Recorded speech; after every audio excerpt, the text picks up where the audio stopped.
తర్వాత inclusiveness, social justice అంటే equal opportunities, ఉత్పత్తి రంగము, సేవలు, తర్వాత అర్బన్ డెవలప్మెంట్, ఎనర్జీ సెక్యూరిటీ అంటే పవర్ ప్రాబ్లం లేకుండా చూడటము, తర్వాత ఇన్ఫ్రాస్ట్రక్చర్ మౌలిక సదుపాయాలు, ఇన్నోవేషన్, రీసెర్చ్, ఇవన్నీ కూడా ఈ ఒక బడ్జెట్లో అతి ముఖ్యమైన భాగాలుగా తీసుకోవడం జరిగిందనమాట.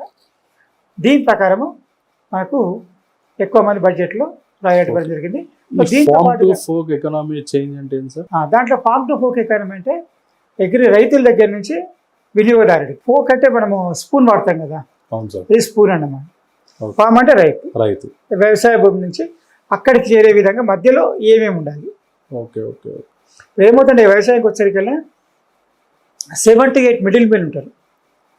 రైతు దగ్గర నుంచి కొనేవాళ్ళు, లోకల్ కొనేవాళ్ళు, మళ్ళీ ఇంకోళ్ళు సప్లై కొనేవాళ్ళు, ఇట్లా కొనేవాళ్ళు చివరికి వినియోగ 8 layers అవుతారు.